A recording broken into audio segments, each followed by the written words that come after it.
हाय, hello, नमस्कार. तर तुम्ही म्हणत असाल आता काय नवीन, तर आता हे नवीनच आहे. जर तुम्ही शहरी भागात असाल तर शहरी भागामध्ये असा व्ह्यू किंवा असं वातावरण किंवा असं वेगळं काहीतरी पाहायला भेटत नाही. कारण की नुसती इमारतीचा जंगल असतं शहरामध्ये, आणि खेडेगाव म्हटलं तर सगळं वातावरण मोकळं, नदी, नाले, तलाव असं सगळं असतंच. आणि जर शहरामध्ये म्हटलं तर तो एक पर्यटनाचा स्थळ असतो आणि तेवढंच असतं. तर चला सुरुवात करूया आपण आपल्या व्हिडिओसाठी. तर सर्वप्रथम तुमचं सगळ्यांचं स्वागत करते. चॅनलवरती नवीन आला असाल आणि अजूनही सबस्क्राईब नसेल केलं तर नक्की चॅनलला सबस्क्राईब करा, आणि जुने असाल आणि जुने असूनही अजूनही चॅनलला सबस्क्राईब नसेल केलं तर नक्की चॅनलला सबस्क्राईब करा. तर हे आमच्या घरापासून एकंदरीत एकाधिक किलोमीटरपर्यंत म्हणायला काही हरकत नाही, एवढं लांब हे धरण आहे. म्हणजे धरण राहिलंय थोडं बाजूला, मी त्याचा पण तुम्हाला मागं जर तुम्ही व्हिडिओ बघितला असाल, ह्याचा हळदीच्या दिवशीचा जेव्हा मी जंगलात जाताना एक मोठं धरण लागतं. तर धरणाचं थोडंसं इकडच्या गावात सुद्धा एक वाट सोडलेली आहे. ही जी वाट आहे ही मग प्रत्येकाच्या शेतातनं जाणार. धरणाचा हा थोडासा इकडे भाग फुटलेला आहे पाण्याचा. झरा म्हटलं तरी चालेल या साईडला. म्हणजे आता हे हे कॅनल दिसतंय का तुम्हाला खाली, तिथून पाणी आता प्रत्येक शेताला जाणार. म्हणजे हे शेतामधनं सरळ जाणार, आणि मग जे शेतकरी असतात त्यांनी ह्या पाण्याच्या आपल्या म्हणजे इथनं थोडं पाणी सगळे शेतकरी आपापल्या नदी ह्याचं सॉरी आपल्या आपल्या शेतामध्ये पाणी घेणार ह्याचं या धरणाचं. तर हे आहे घोडाघाईचं धरण मोठंवालं, आणि त्याचं पाणी आता या धरणाला सोडलेलं आहे, छोट्यावाला धरणाला. कारण की यावर्षी पाऊस भरपूर झाला होता बहुतेक गेल्या वर्षी, आणि मग तो धरण पण सोडला आहे. तर धरण सोडल्यामुळं यावेळेस पाणी पण आहे, आणि पाणी जास्त असल्यामुळे यावेळेस गावाकडे डबल फसल केलेली आहे.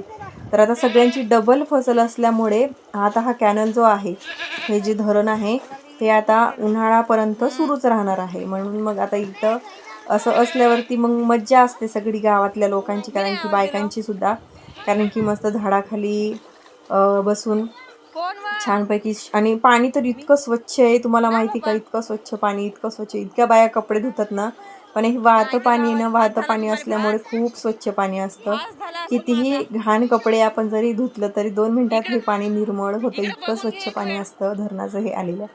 तळा पण आहे आमच्या गावामध्ये. मी तळ्यावरती गेले नाही यावेळेस, कारण की मी जेव्हा श्रावणीला धरून तिथं राहत होते, श्रावणी दादूला धरून जेव्हा तिकडे मी राहत होते, आणि मी एकदा तळ्यावर धुवायला गेले होते. म्हणजे कायमच जायचं तळ्यावर धुवायला.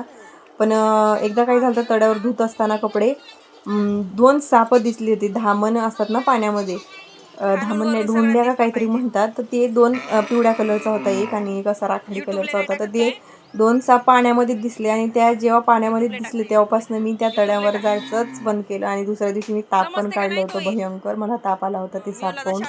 एवढी मी घाबरले होते, कारण माझ्या स्वप्नामध्येच प्रत्येक वेळी साप येत असतो.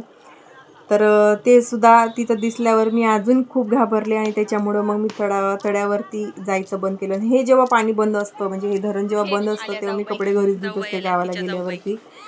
मी तळ्यावर पण जात नाही धुवायला. पण आता हे हे जे कॅनल सुरू आहे, हे कॅनल सुरू असल्यामुळे मज्जा आहे. कारण की आता हे 4-8 महिने कॅनल सुरूच राहणार आहे, कारण की डबल फसल असल्यामुळे प्रत्येकाच्या शेताला पाणी लागणार असतं, आणि पाणी लागत असल्यामुळे हे कायम चालूच ठेवणार.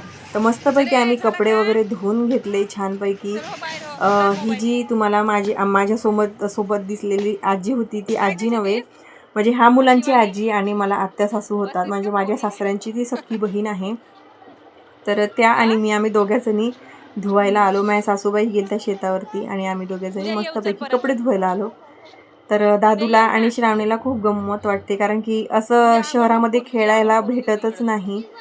आणि इकडं कसं हे वातावरण पण वेगळं असतं, आणि आता इकडं थोडंफार थंडीचंच वातावरण आहे. उन्हाळा अजून लागायचा आहे. जेव्हा उन्हाळा लागतो तेव्हा इकडची परिस्थिती खूप बेकार असते.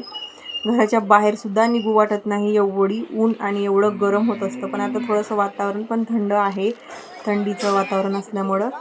तर मस्तपैकी कपडे वगैरे धुवायला मज्जा येते. आणि मस्तपैकी कपडे वगैरे धुतले. मग त्या बायासुद्धा गमती जमती करायला लागल्या, की काय व्हिडिओ काढतायस वगैरे वगैरे. तर त्यांचा पण मी गमतीने व्हिडिओ काढला आणि मी सगळ्यांशी हसून खेळून बोलत असल्यामुळे माझ्याशी सगळ्या छानच बोलतात. मला अजूनही काही असा वाईट अनुभव वगैरे काही आलेला नाही आहे. माझा स्वभावच तसा आहे, जर आपल्याशी कोणी हसून खेळत बोलत असेल तर मी सुद्धा त्याच्याशी चांगलंच बोलते. तर मस्तपैकी आम्ही दोघींनी धुणं वगैरे धुतलं आणि मस्तपैकी मग श्रावणीला म्हटलं आपल्या गावाचा पण व्हिडिओ काढ एक. आणि मग श्रावणीने सुरू केला. तर हे आहे आमचं गाव आणि तुम्ही बघू शकता खूप लांब आमचं घर आहे इथून. आणि जेव्हा पहिले पाण्याचा फिल्टर वगैरे नव्हता गावामध्ये तेव्हासुद्धा जिथं मी कपडे धुतले तिथंच तुम्ही एक बोरिंग बघितला असेल. त्या बोरिंगवर पाणी हापशानी बोरिंगवर पाणी काढून गावात एवढ्या बाहेर येऊन गावात पाणी घेऊन जायचं, ते सुद्धा डोक्यावरती 2 हांडे घेऊन. असं ही परिस्थिती सगळीकडेच होती पहिले पाण्याची. पण आता कसं प्रत्येक गावामध्ये फिल्टर आला आहे पाण्याचा. म्हणजे 5 रुपयाचा कॉईन टाकला की पाणी निघतं असं जो फिल्टर आहे तो फिल्टर आल्यामुळे आता तेवढं काही पाण्याची अडचण नाही राहिलेली आहे. आणि आता सासरे किंवा ह्याचे जे पप्पा आहेत ते सुद्धा मग गाडी काढून कॅन भरून आणतात. तर हे आहे सार्वजनिक चौक. सार्वजनिक नाही म्हणायचं पण चौक आहे. इथे सगळेच जण येऊन बसतात मस्तपैकी. आणि हे मंदिर आहे हनुमानाचं. इथे जेव्हा